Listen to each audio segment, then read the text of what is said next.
Hey folks, this is Johnny, and welcome to another home studio trainer show. And yes, it has been a while since I've posted a video for the show.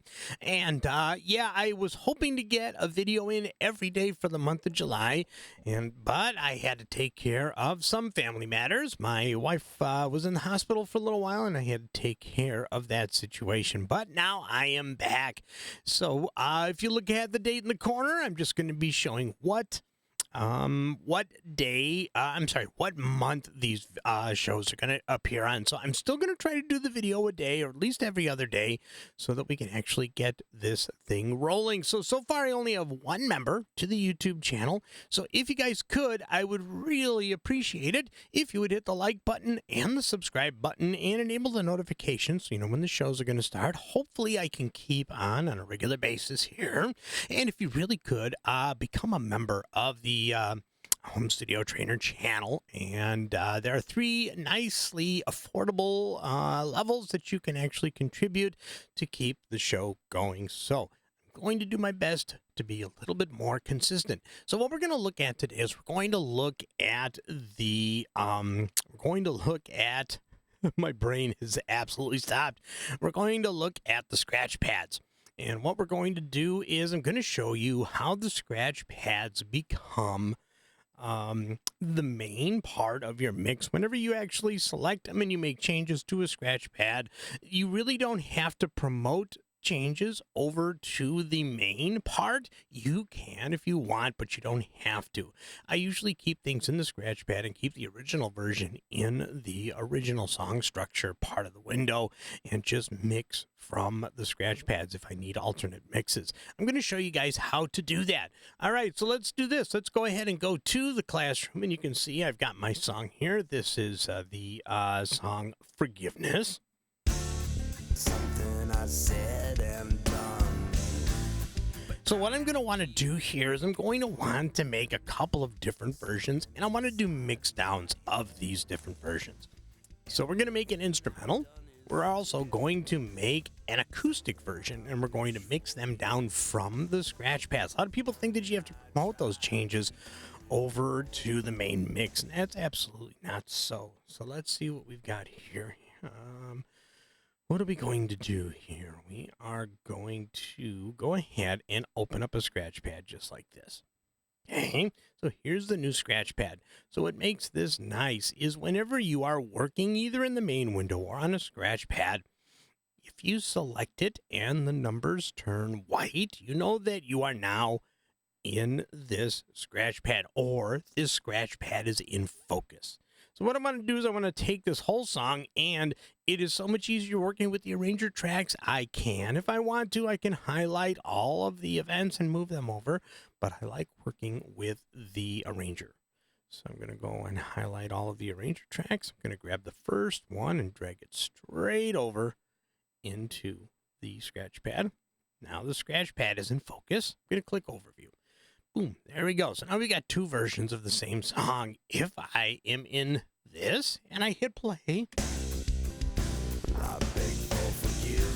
I am actually playing this version. Now, this doesn't make a whole copy of the song. It's not duplicating any of the actual audio events that are in the browser pool. Let me go to the browser pool and show you that it's not duplicating any of these. Okay.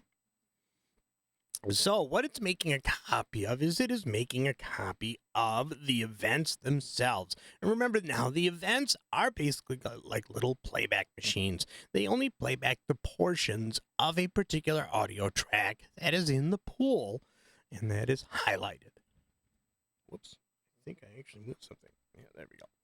All right. So the cool thing is I can make as many scratch pads as I want, and the song and the file size doesn't increase. All right, so what we're going to do here on this, let's see, we can do this a number of ways. We definitely don't want to touch the mixer because the mixer is the only static part of all this. Now, you can create some mixer scenes that are directly related to a particular scratch pad if you really wanted to do that. But I'm going to actually take the easy way out here, and I'm just going to mute some of the events that are in my scratch pad. All right, so let's go up here to the mute tool. So in this particular one, I want to create just an acoustic version. So I'm going to take all of the drum and bass tracks, mute them, and let's see, I'm going to mute the guitar solo. Or should I keep the guitar solo? Maybe I'll keep the guitar solo. There we go. We'll keep the guitar solo. So now, I beg for forgiveness. I beg for forgiveness. Now, if I actually wanted to make any volume changes, one of the things that I could do is I could make the volume change directly in the event. If I wanted only certain parts, I would cut it up into those little parts, and then I would make the adjustment there. And of course, once you actually create all of your little events in a particular track that you want to make different volume adjustments to, you can also fade those in and out to really be articulate. You could also insert something like let's see, I could, if I wanted to, if I go to effects and I go to my personas, I could also put an event effect, a mix tool on an event effect, and affect the volume. The thing you have to remember is that you don't want to change any of these because it'll change it for all scratch pads. Hope that makes sense, unless of course you do a mixer scene, and I'll be doing videos on that soon. All right, so I've got my acoustic version. I beg for forgiveness. I don't believe it's a matter of giving it out.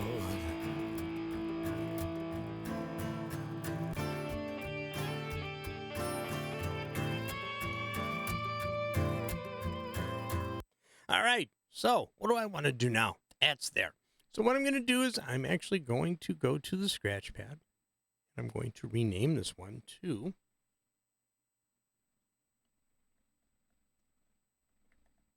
acoustic version. Boom. So now I am going to make a new scratch pad. And I'm going to take these. And I'm going to bring these over. Oops. There we go. And I want to make just an instrumental. So I'm going to use the mute tool again. And I am going to take the vocals and mute all of them. Now we have an instrumental.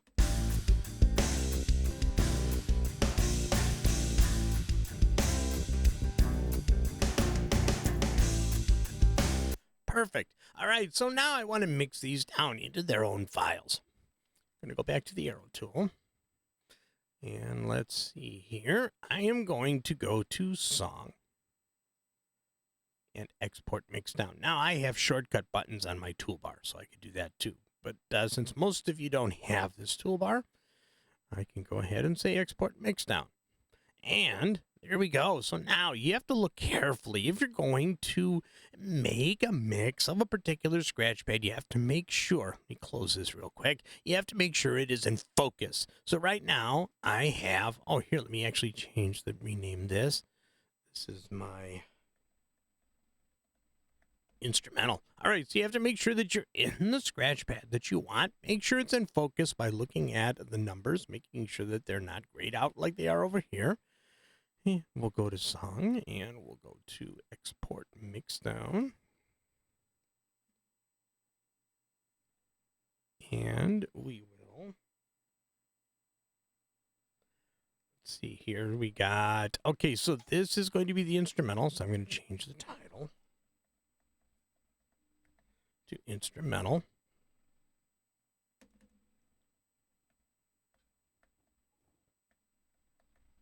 Forgiveness. Perfect. So now I want a WAV file and I want an MP3. So now I'm just going to let it actually put these mixdowns into the mixdown folder that exists inside the actual song folder. And you know what I forgot to do? I actually forgot to do something. I actually forgot to set either the markers or the loop zone. So I'm not quite sure what it mixed down there. All right, so let's do this. Let us set up the loop zone to go all the way across the song. And let's see, let's go back to the top. There we go. So we got the loop zone. I usually leave the markers over here, and if I'm going to mix down from a scratch pad, I'm going to use the loop zone because the loop zone is kind of independent for each of the areas there. So there we go. All right, so we're back here. Let's go ahead with the loop zone, and we're going to go to song, and we're going to go to export mixdown, and we're going to choose between loop. And this is the instrumental for Forgiveness, Wave, and an MP3. And let's see. So we're just going to use the default here for the loudness, and we're going to have it close after export, just the this dialog box. So let's go ahead and go OK.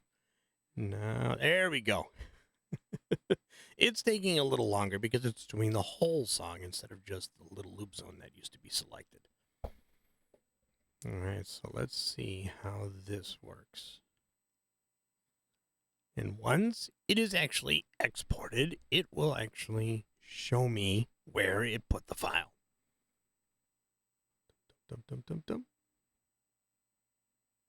All right, perfect. So now this is the new instrumental, this one here. This is the MP3 and the wave. These are the old ones. These were the ones that I was using to test. I'm going to go ahead and move that to trash. Take that and move that to trash. I'm just going to move all of these to trash. There we go. Just like that. All right, so here's the instrumental, the wave, and the MP3 I just did today. So let's check out the MP3.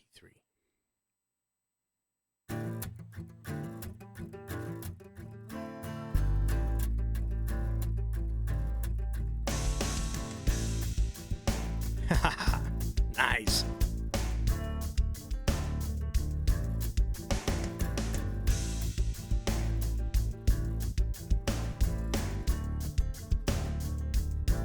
Oops. Cancel. There we go. Let's get that back there and stop. All right. So now we are going to close this window and we are going to pull up the acoustic version. Nothing I tried to do with your heart. All right, so we're going to do the same thing with the loop zone. Just like that. We are going to go to song, export mixdown, and this is going to be the acoustic. Wave, loop, same loudness settings, and go. So now, I will have a wave and an MP3 of both the acoustic version and of the instrumental that I've created. It is so nice now that Studio One lets you mix down multiple export versions of a particular song so you can get them all done in one pass. All right, so here are the acoustic the acoustic wave, easy for me to say, and the acoustic MP3. Let's actually check out the wave file this time.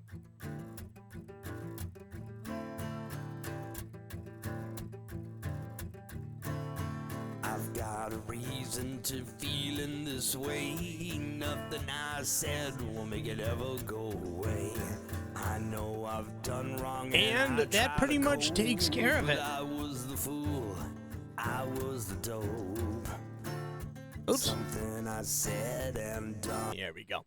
All right, so those options are really nice to be able to create all of these different versions using the scratch pad. You don't have to re-record anything or anything like that. Now you can record new tracks directly into the scratch pad.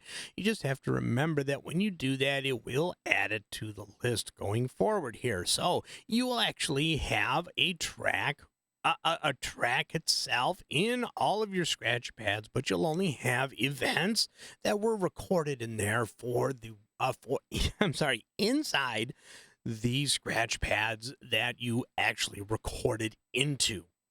So it does give you the ability to really look and customize some of these Scratchpad versions with new tracks. You just have to remember that you'll see tracks in all of your Scratchpads because this is static. Just like that, and pretty much the same for the mixer. The only difference being is that if you really want to do alternate mixes for your scratch pads, then you would actually have to create some new mixer scenes to actually go in there. All right, that is going to do it. I hope that that made, whoops, I hope that that made sense. Yes, I'm still hitting the mic stand.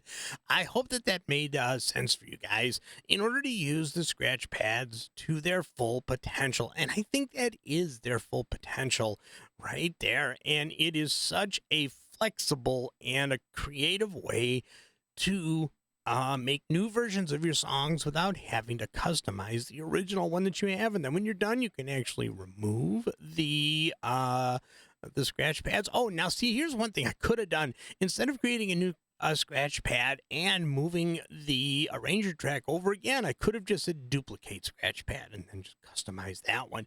So that's another good way to make different versions of a particular song. All right, I hope that made sense to you guys, and I'm going to hopefully start really catching up on the videos that I'm behind on, and I will see you all in the next video.